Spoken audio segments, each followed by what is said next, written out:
¿Cómo debemos describir a las lesiones dermatológicas? ¿Cómo debemos abordar al paciente con un problema de la piel, sea este primario o sea un problema interno que se manifiesta a través de la piel? ¿Cómo comunicarnos con nuestros colegas y tratar de utilizar de la mejor manera el vocabulario dermatológico? En esta lección vamos a tratar de desarrollar esas habilidades. Soy el doctor Enrique Loaiza y vamos a continuar con la cátedra de dermatología para la Universidad de Guayaquil. Sean ustedes bienvenidos. El propósito de este módulo es aprender para describir mejor las lesiones cutáneas.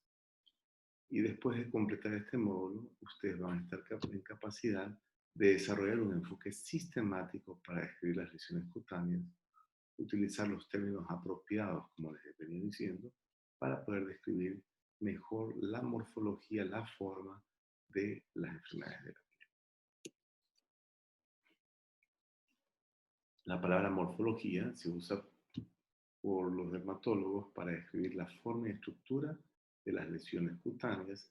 Las lesiones cutáneas son el elemento más de organización más primario que tienen las enfermedades dermatológicas, en donde la distribución y localización es el elemento de organización de mayor organización. Las características morfológicas de las lesiones de la piel son elementos claves en el establecimiento del diagnóstico y la comunicación de los hallazgos de la piel. Hay dos pasos en el establecimiento de la morfología de cualquier condición de piel. Por un lado, la inspección visual y también la palpación, que es un elemento común a la semiología que aprendemos en los primeros años de nuestra formación como médicos. Y adicionalmente, posterior a esta inspección visual y táctil adecuada, poder describir mejor lo que hemos encontrado. Sea cual fuera nuestro enfoque, aquí vamos a aplicar el enfoque dermatológico, ¿sí? Primero el dermatólogo observa, se acerca y finalmente quizás decida hacer una biopsia para poder acercarse mejor. Pero la gran mayoría de los diagnósticos se van a hacer con el ojo desnudo o sin ningún otro elemento adicional, es decir, a simple vista.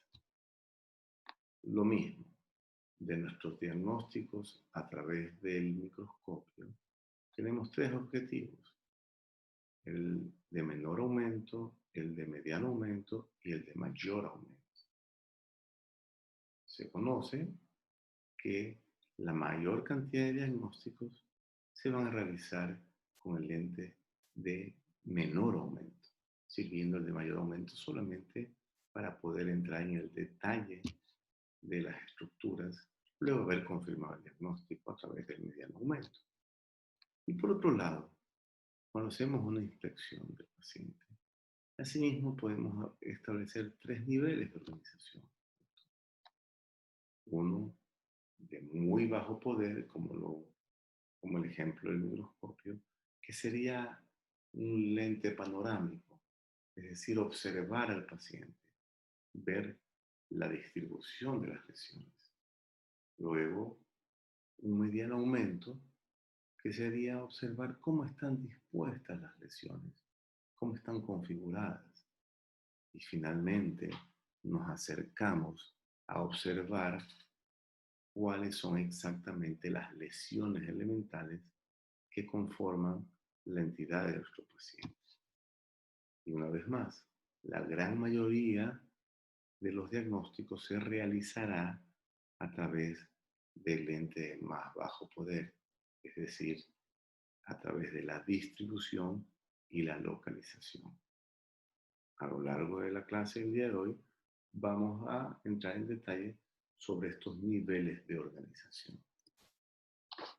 En inspección visual y táctil vamos a acumular información detallada sobre los aspectos visuales y táctiles de los hallazgos de la piel, recordando que en la semiología existen estos 4 pasos de la semiología tradicional: la inspección, la palpación, la percusión y la auscultación. De esos 4, en dermatología, como vamos a desarrollar por qué adicionalmente, nos quedamos con el aspecto visual, es decir, la inspección y la palpación, cuando llegue a ser necesario o útil. Y luego, como les decía, tenemos que tener la capacidad para comunicar lo que hemos visto y hemos palpado, para poder de tal forma, a través de figurativa de una llamada telefónica, poder describir todo lo que hemos observado y hemos palpado. De eso se trata esta lección. Como les decía, en la semiología, para comparar en algo, la semiología general del examen físico dermatológico, la semiología, ¿sí?, del examen físico general, tenemos los 4 elementos: la inspección, palpación, percusión y auscultación. Siempre pongo el ejemplo de los pulmones. A los pulmones no los podemos ver. Entonces, en la semiología pulmonar, la inspección nos otorgará muy pocos elementos. Es por eso que la medicina se nutre cuando observa o cuando examina básicamente estos órganos, se nutre más de otros elementos tradicionalmente conocidos, como la palpación, la percusión y la auscultación. En dermatología, afortunadamente para el dermatólogo y para los que revisan la piel, la gran mayoría de las lesiones se van a poder observar e incluso palpar. A veces, cuando está más localizado en la profundidad el sustrato de la enfermedad, quizás sea más palpable que visible, pero en general, a la piel y sus patologías normalmente la vamos a poder observar. Es por eso este énfasis que hacemos que en el examen físico dermatológico tenemos la inspección y la palpación, es decir, la revisión táctil. ¿Cuáles son los cambios que observamos cuando cuando tocamos la lesión? Esto sin olvidar que no debemos dejar de hacer énfasis en una correcta historia clínica, que quizás con el tiempo, conforme vayan adquiriendo mayores habilidades, podrán hacer ciertos atajos en el desarrollo de esta historia clínica, sabiendo de forma muy telegráfica buscar los elementos que más les servirá para plantear un diagnóstico diferencial. Sin embargo, no deben olvidar que nuestros pacientes quieren escucharnos y debemos tratar en lo posible de no hacer el acto de la historia clínica algo tan mecánico que impida una adecuada relación médico-paciente. Recuerden, el paciente quiere ser escuchado. Está bien no dejarse distraer por elementos que no vayan a contribuir en esta clínica, pero difícilmente en una buena comunicación vamos a dejar de encontrar elementos que no sirvan para la historia clínica. Es muy difícil que no los encontremos. Por eso invito siempre a hacer una historia clínica objetiva, pero también haciendo que el paciente se sienta escuchado. Adicionalmente, en los últimos años se han desarrollado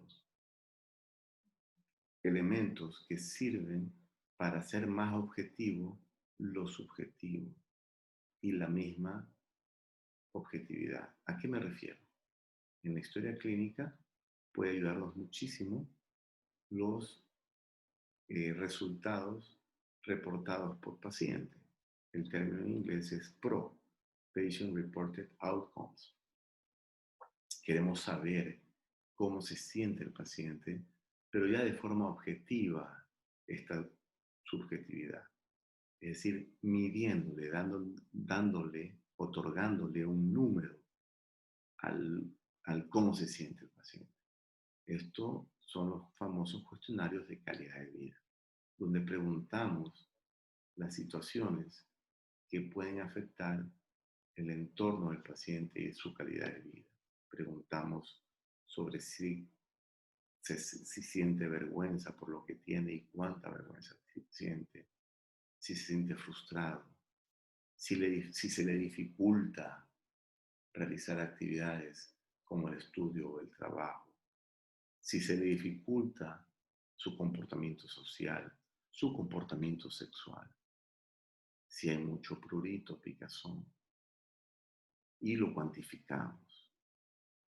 Esos elementos son importantes, sean que lo hagamos a través del cuestionario de calidad de vida en dermatología, o sea que lo hagamos simplemente preguntándole al paciente, ¿le pica? Sí.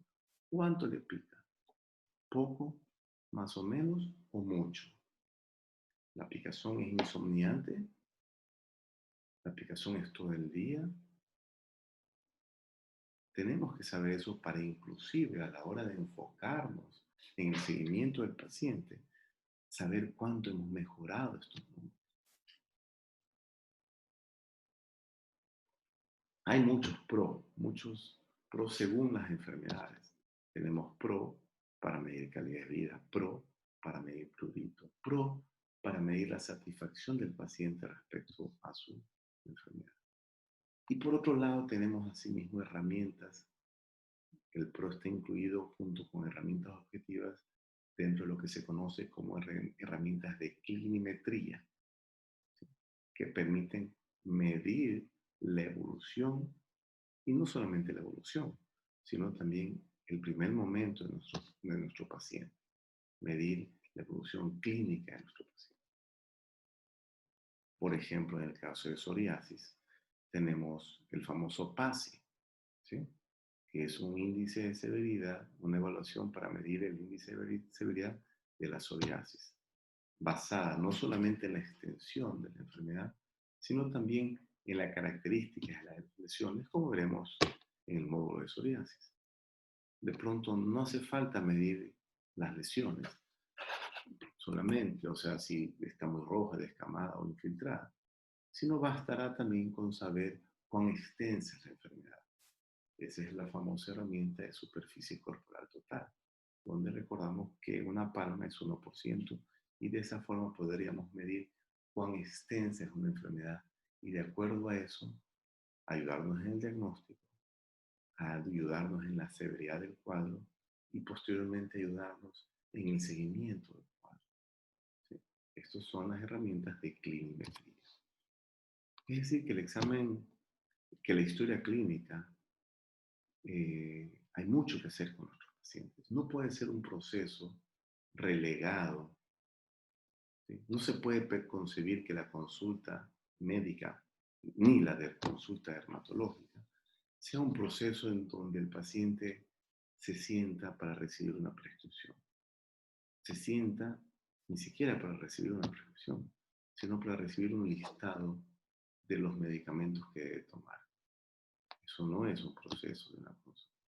El proceso de una consulta es primero un acto de investigación por parte del médico, de saber tener los elementos para llegar a un diagnóstico y luego llegar al diagnóstico, llegar a una clasificación de la severidad de ese diagnóstico.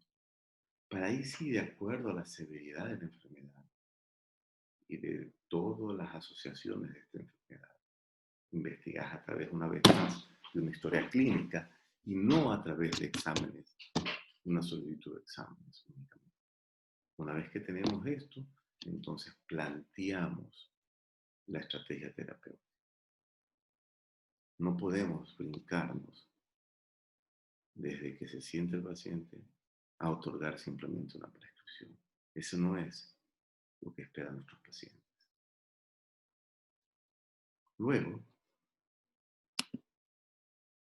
en el examen físico y enfocándonos en el examen físico del paciente, hay que tratar de tener el mayor detalle. Y siempre es interesante este ejercicio. ¿Cómo escribiríamos esta fotografía? Hay que tener detalle. De una simple fotografía, podríamos decir, se trata de un objeto rojo con puntos blancos, circular, brillante, con una invaginación en la parte superior, de la cual emerge un tallo de 1,5 centímetros. Mide aproximadamente 8 centímetros en su diámetro mayor, está sobre un fondo blanco, proyecta una sombra, lo cual nos dice es palpable. Y quizás, si nos fijamos en más detalles, podemos nosotros otorgar mayor cantidad de descripción que van a permitir a la persona que nos escucha poder dibujar una manzana. Ese es el elemento, esos son los elementos que necesitamos para describir las lesiones de nuestros pacientes. Es decir, ver, darnos cuenta que es palpable, que tiene un color, una forma, una textura, un tamaño y una ubicación. ¿Dónde está ubicada? Esa es la localización. Entonces, vamos a ir viendo los niveles de organización. Vamos a ver el bosque, distribución y localización. Y en el camino a ver el árbol, pasaremos por la disposición, configuración y forma o morfología de las lesiones. Y veremos el árbol, que son las lesiones elementales, y adicionalmente tendremos que reconocer otros términos en dermatología. Estas son las lesiones elementales, ¿sí? Normalmente, convencionalmente, se habla de que las lesiones elementales se clasificaba como primarias y secundarias. Pero esto es un poco confuso porque existen lesiones primarias que se reconocen como primarias y podrían ser secundarias. Por ejemplo, una mancha de una pigmentación postinflamatoria, una pápula que la curamos, se desinflamó y después dejó una mancha residual, secundaria, pero sin embargo está clasificada por textos, algunos textos como una lesión primaria. Y por otro lado, existen lesiones que son secundarias, clasificadas como secundarias, como por ejemplo una erosión, que podría ser la presentación de inicio de un cuadro. Entonces es preferible no clasificar entre primarias y secundarias, sino todas como un conglomerado. E incluso las nuevas terminologías las colocan dentro de un glosario. Pero antes de entrar a ese glosario, tendremos que hablar de lo que veníamos dialogando, la distribución y localización y la disposición, configuración y morfología.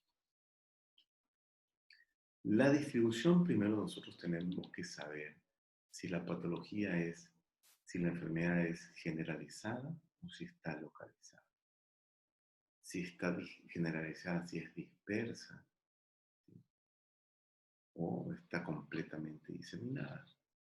Y cuando está localizada, saber si la enfermedad sigue algún patrón o se localiza específicamente en un sitio anatómico. A eso se remite distribución y localización. Yo podría decir que la patología está localizada solamente en el rostro, pero si sé que está en el rostro, en vez del cuello, en manos o en antebrazos, yo estoy observando que hay un patrón.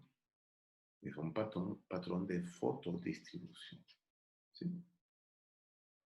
Es decir, que puede estar localizado en un sitio como en las manos, pero si está localizado en manos y en los pies, es una patología con distribución palmoplantar, si está solamente en palmas y plantas.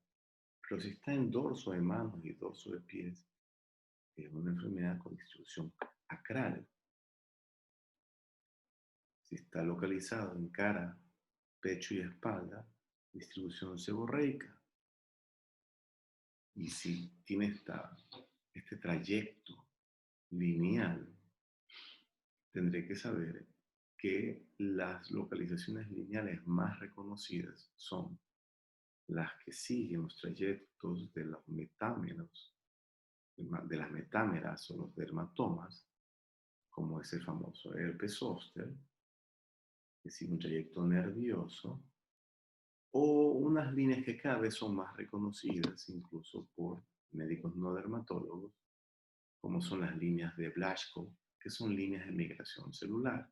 Cuando no se reconoce estas líneas de Blaschko muy conocidas entre los dermatólogos, cuando no se las reconoce, se confunde fácilmente una distribución lineal y se piensa que toda distribución lineal podría tener alguna relación con un herpes zóster, cuando las lesiones metamédicas pueden ser el herpes zóster, pero también hay otras enfermedades.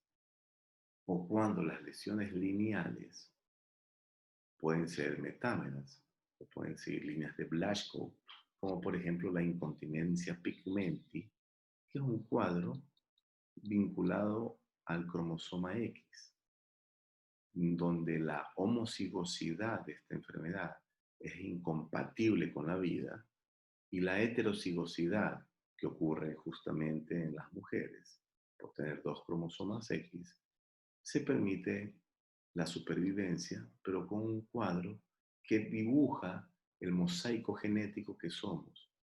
Líneas celulares del cromosoma X de papá, líneas celulares del cromosoma X de mamá.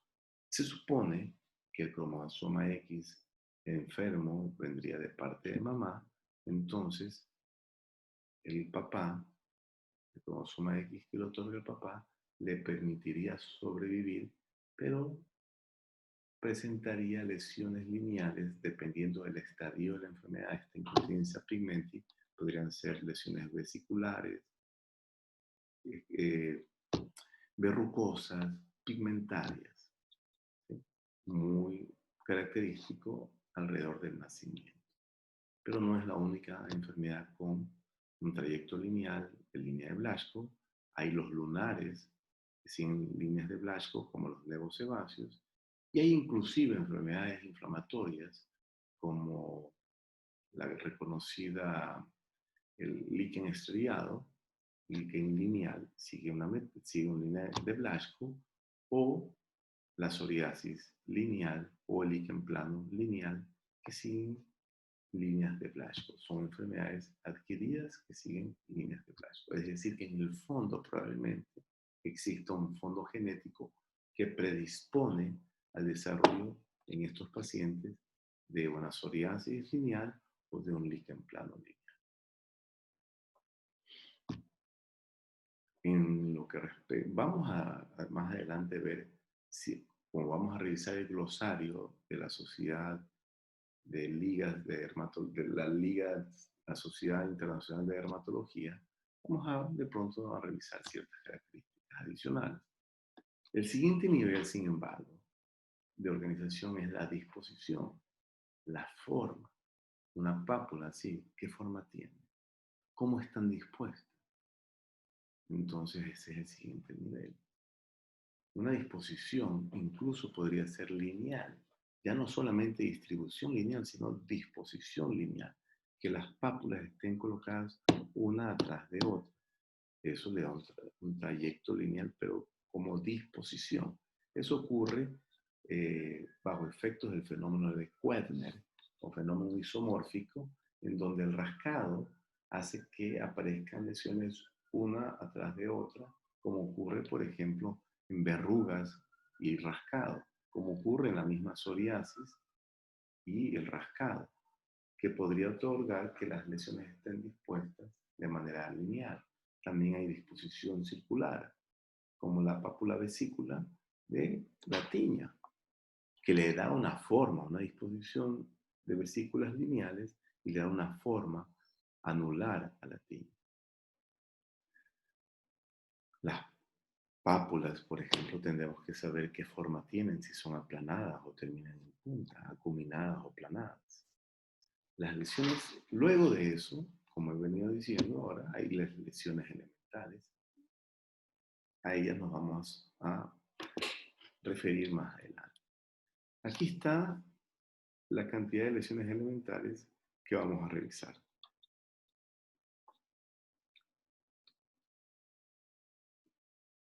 Pero antes de entrar en el detalle de estas, vamos a hablar un poco de esta publicación, de esta actualización que se hicieron a los términos que se elaboraron a finales de los años 80 y que luego de 30 años se volvieron a reunir las sociedades de dermatología, es decir, hay un tono de alguna forma política atrás, pero con el ánimo de estandarizar las sociedades de dermatología, no de un país, no de no de un idioma, sino de varios países, varios idiomas, varias culturas. Esto hace que de pronto se lleguen a falta de acuerdos, como vamos a ver más adelante. Entonces, tenemos la mácula, esto vamos a desarrollar más adelante.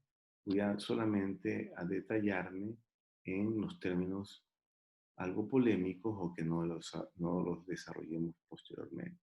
De estas lesiones elementales, aquí están las lesiones elementales, esta, la roncha o el abón, según algunas escuelas, no es una lesión elemental, porque para algunas escuelas, como la escuela de la publicación del libro de Dr. Bernard Ackerman, la lesión elemental es la mínima expresión de la semiología dermatológica. Y si yo puedo utilizar la palabra pápula para describir a la roncha, ya deja de ser una lesión elemental. Todas estas lesiones vamos a ver más adelante. Acá lo que tiene que ver con la distribución, ya algo estuvimos hablando, la distribución que siga patrones o que esté localizado en ciertos sitios anatómicos, acral, en extremidades distales, ¿sí? Asimétrica, tenemos que saber si la patología es simétrica o asimétrica. La distribución lineal, zosteriforme, diseminado, que sea generalizado o que esté dentro de un sitio anatómico, como espalda. La exposición, sea de agentes externos, físicos como el sol, la radiación solar, o químicos irritantes. Si está localizada en superficies de extensión, como por ejemplo en la psoriasis, o en superficies de flexión o pliegues, como por ejemplo en la dermatitis atópica.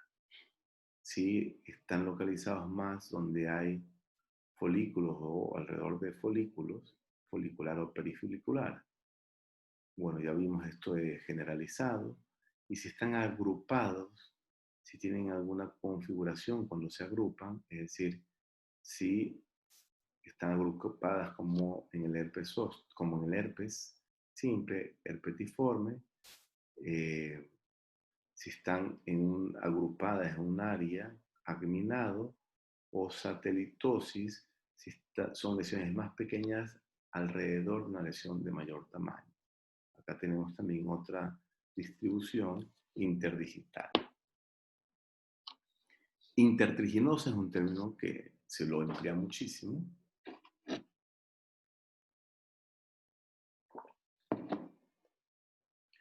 El intertrigo es una patología inflamatoria de los pliegues.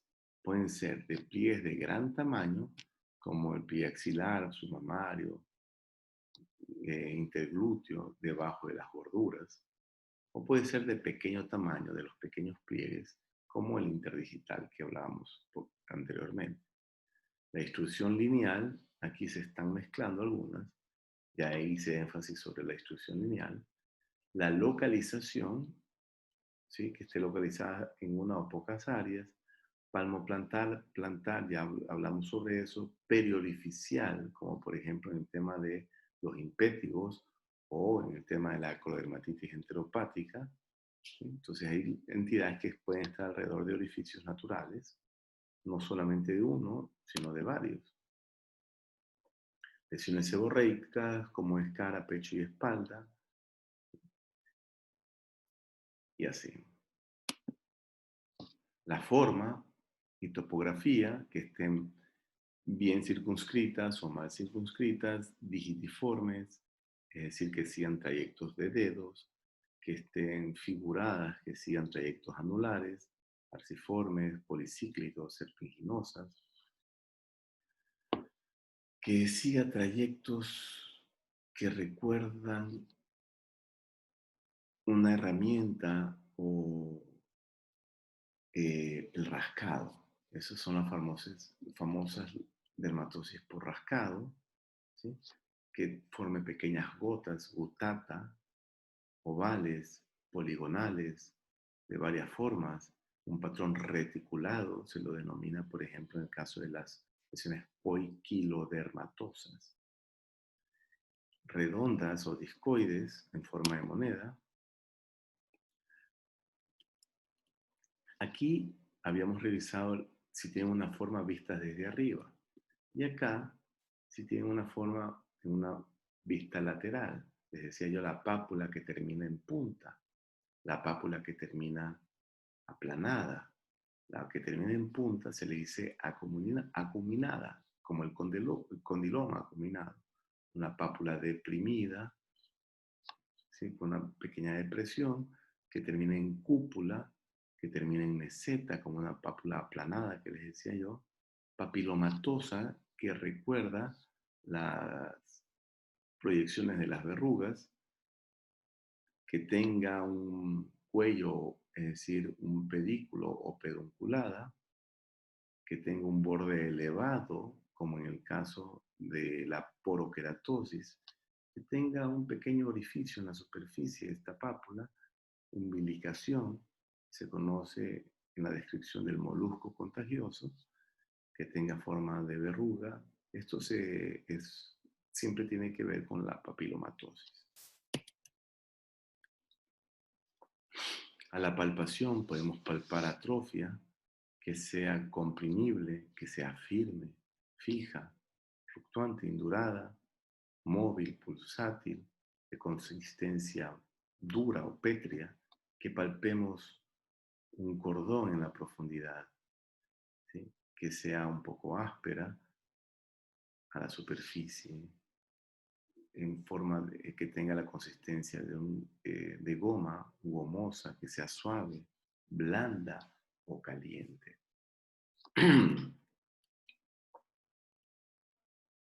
Otros términos, tenemos la alopecia, que es la falta de pelo, anestesia como como en la lepra, artefacta, que sea provocada por un elemento exógeno o a veces incluso autoinducida, el callo, el eloma, comedón, disestesia, equimosis,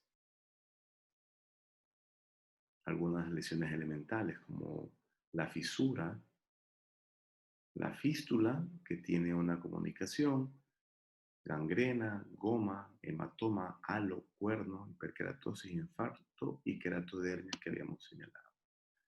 Queratosis, que es el engrosamiento focal del estrato córneo. Querio, una placa fluctuante que la veremos más, la comprenderemos mejor cuando hablaremos de tiñas. El engrosamiento o acentuación de las líneas de la piel, liquenificación, descamación, desprendimiento del estrato córneo, petequias, la poiquilodermia, prurigo, púrpura, sinus, estría, tumefacción y telangiectasia.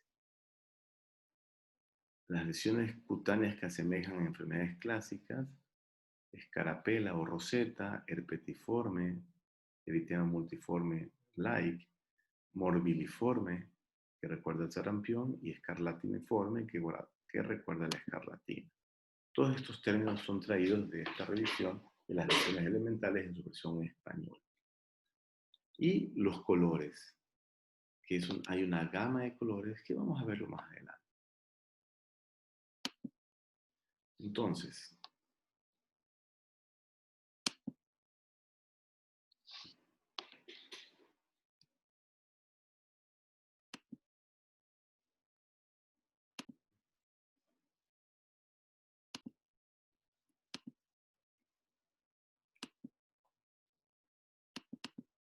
bueno, entonces vamos con las lesiones elementales. Tenemos entonces la mancha o la mácula. De cualquier forma, hay escuelas, las norteamericanas, que hacen una diferencia entre mácula y parche, y la traducción en español sería en realidad mancha. Menos de 1 centímetro, la mancha se denomina mácula y más de 1 centímetro es mancha propiamente dicha o parche, que será la traducción en inglés de patch. Em, para poder entender mejor a la mancha, que simplemente es una lesión elemental provocada por un cambio de coloración de la piel, tenemos que recordar algo, por qué está formado, cómo se configura el color de la piel normal, para de esa forma entender por qué ocurren los cambios de coloración de la piel. Entonces, dentro del color de la piel, siempre me gusta recordar que tenemos 3 elementos: el pigmento melánico, el componente hemático, el componente melánico otorgado por el melanocito y los queratinocitos que reciben los melanosomas.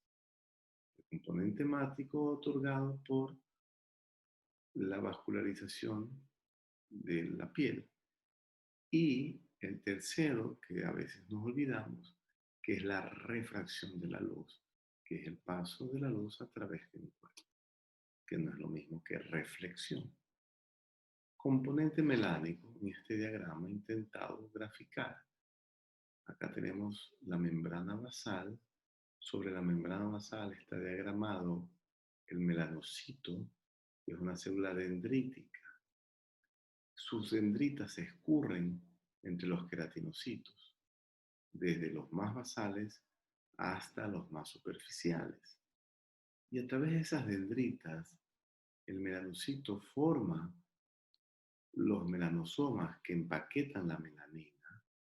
Y estos melanosomas viajan a través de las dendritas para después ser compartidos con los queratinocitos vecinos. Entonces el color de la piel no está dado exclusivamente por el melanocito, sino por los melanosomas y las nuevas células que los reciben, que son los queratinocitos.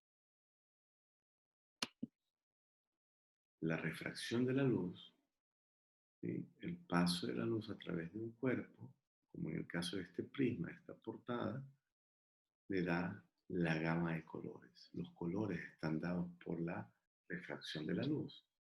Un pigmento melánico a simple vista, café oscuro, en la profundidad se lo va a observar azulado.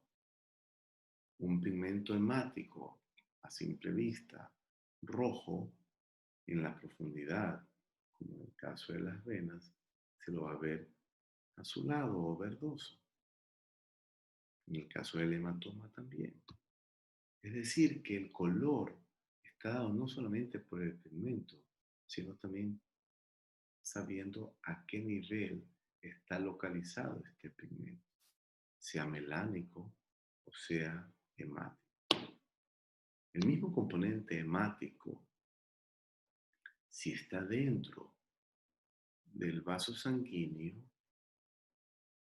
va a desaparecer a la digitopresión o vitropresión, a la presión con el dedo o un vidrio, desaparece. Pero si no desaparece es porque no está dentro del espacio vascular, sino en el intersticio. Y si está en el intersticio el componente hemático, con el tiempo va a convertirse de en hemosiderina. Y la hemosiderina es color café amarillento. Y también cambiará el color de la lesión. Las lesiones por alteración de la pigmentación melánica pueden ser hipopigmentadas o hiperpigmentadas. Pueden ser hiperpigmentadas, sobre todo en este segundo caso, pueden ser por una sobrecarga de melanina de la piel, de la epidermis. Entonces la lesión se la observará más café oscuro. O puede ser por caída de esta melanina a la dermis, entonces la lesión se la observará más azulada. La hipopigmentación, por otro lado, puede ser absoluta y la lesión se la denominará acrómica, como ocurre, por ejemplo, en una mancha de vitiligo. Esto es el famoso proyecto de darle un tono de piel, un color a cada tipo de piel. Un proyecto realmente que tiene un enfoque social para poder aceptar los diversos colores de piel y rechazar todo tipo de estigma, ¿sí? Pero, con fines prácticos, estos tonos de piel están clasificados, según Fitzpatrick y aceptado de esa forma, en 6 subtipos, ¿sí? Los tonos más claros, los tonos medios y los tonos oscuros, ¿sí? Aquí vemos algunos ejemplos. Recordar que el tono más claro suele acompañarse de un pelo rojo, ojos claros, y ese tipo de piel nunca se broncea, siempre se quema, casi de forma semejante al fototipo de piel 2. El fototipo de piel 3 es una piel clara, pero el pelo es oscuro. El fototipo de piel 4 es un tono de piel no tan clara, pelo oscuro. Y fototipo de piel 5 y 6, la piel es mucho más oscura. Recordar que los fototipos de piel más claros son más susceptibles al desarrollo de cáncer con la exposición solar.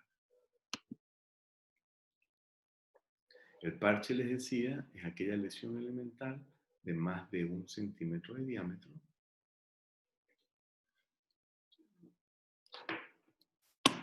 la pápula, una lesión elevada, ¿sí? Menor de 1 centímetro.